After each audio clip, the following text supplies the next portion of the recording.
Hi everybody, and welcome to this tutorial on the Friday. And what I want to draw with you today is the girl with the pearl earring. And this is by Johannes Vermeer. And what you see here is that I have drawn a sphere, and then you can see the diversion, the partings of where the brow bone is, the nose, the lips. And this is all a very basic shape. What I also did is I made a black and white print because I want to draw this in charcoal on simple newsprint paper. And you can see the same shape here. So you can see the sphere, and the side of the sphere is flattened down.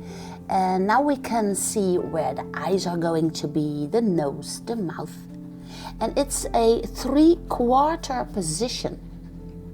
So this is the oval. So I first draw in an oval, and the side plane is then chopped off. And it's also a 3/4 position. And I can imagine that Johannes Vermeer once started with his charcoal himself when he placed it on the canvas. And I'm not bothered yet with any color. And you can see here I made a pre-study also, a lot of them. And I simply wanted to get to see what is happening within this amazing portrait. So a simple charcoal and some simple newsprint paper should do the trick for me. And once I have the position of the head, so the oval and the part of the face all together, then I can start putting in some more detail.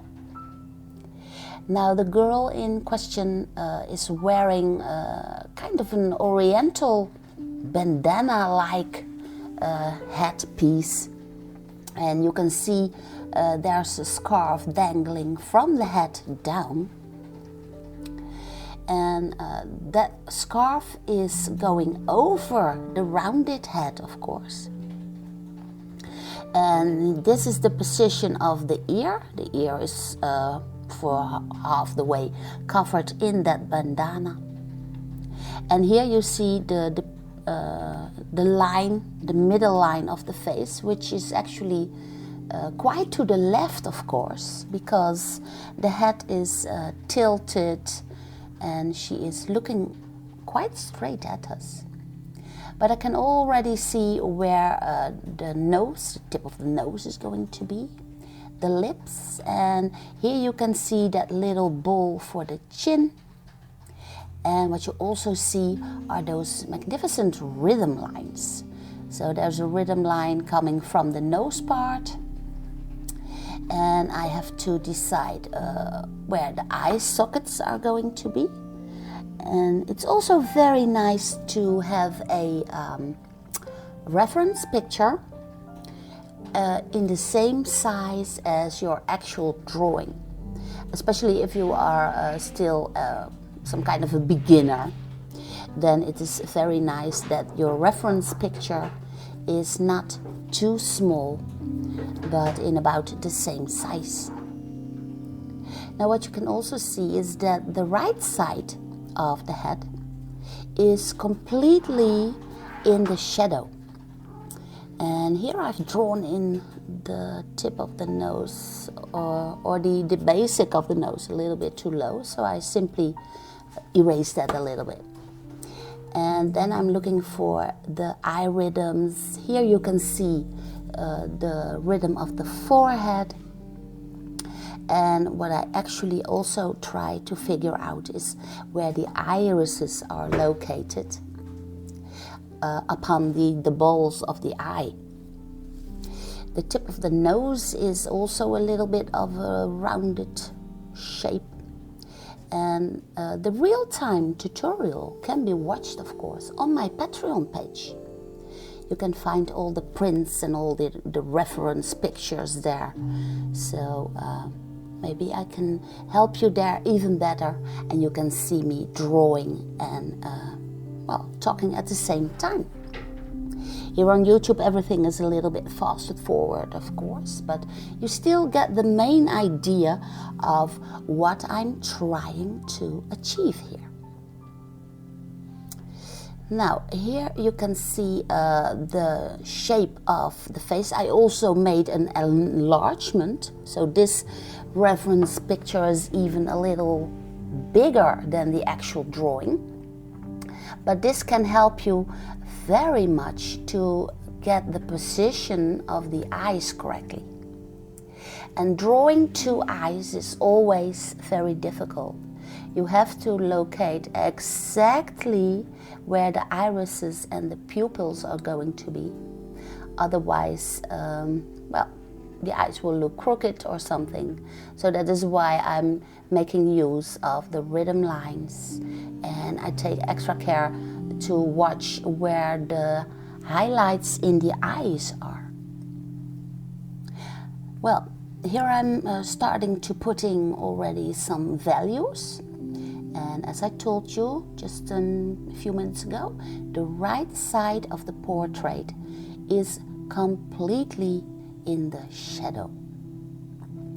So I actually try to draw what I see.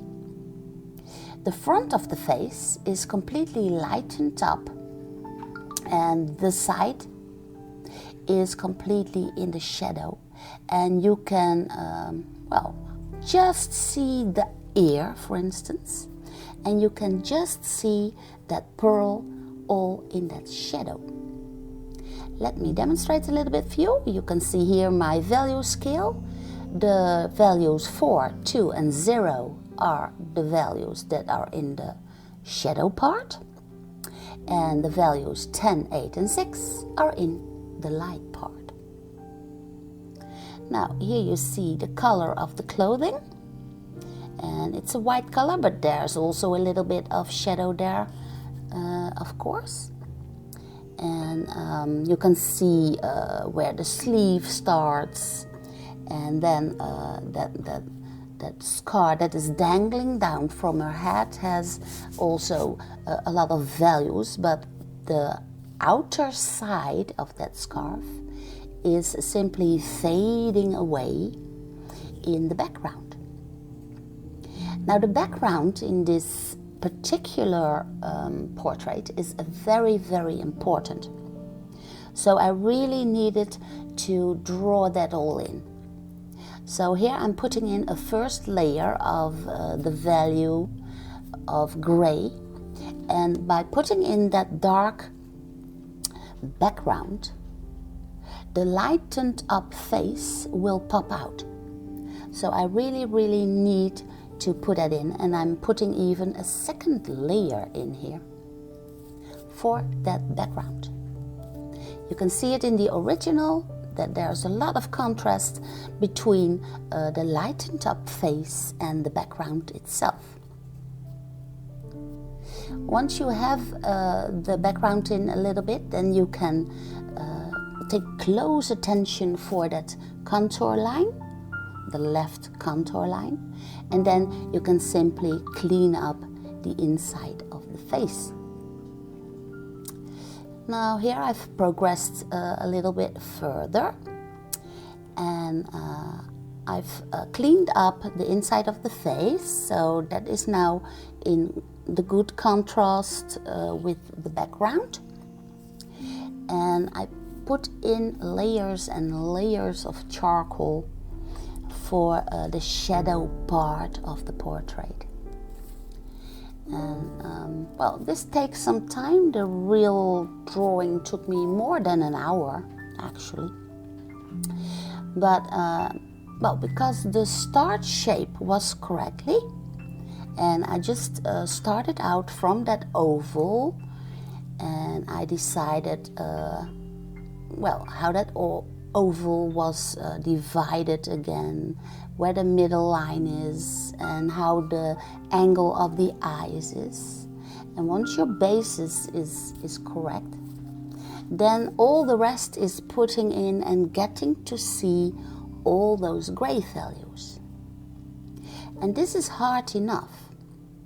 So even if I'm not drawing in color, I'm simply drawing in black and white, this is still a very, very good study to do.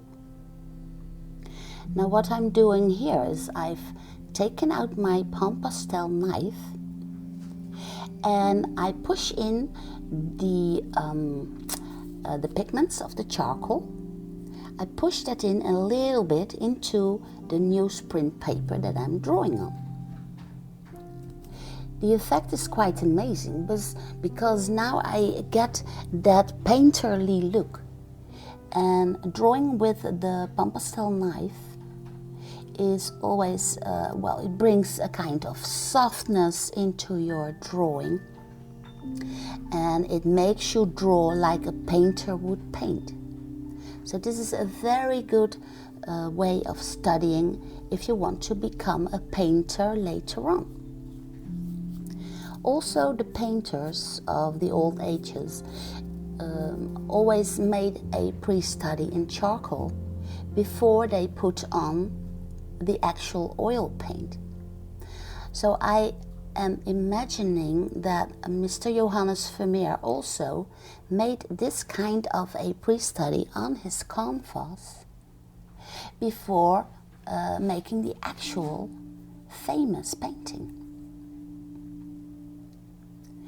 Also, I think that the bandana-like hat is very nice to practice into, because you have some kind of drapery, and in drapery you can actually start to exercise your gray values, and also the surroundings, the dark surroundings.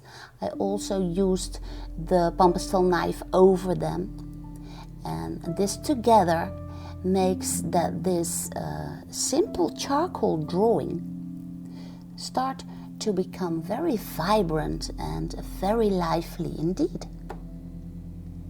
So you can imagine that drawing with a simple charcoal pencil on the cheapest paper you can imagine, which is just simple newsprint paper, can bring you so much joy and a lot of good results. So that is what I wanted to share with you, and I hope you find my findings very helpful indeed, and it will bring you a lot of inspiration.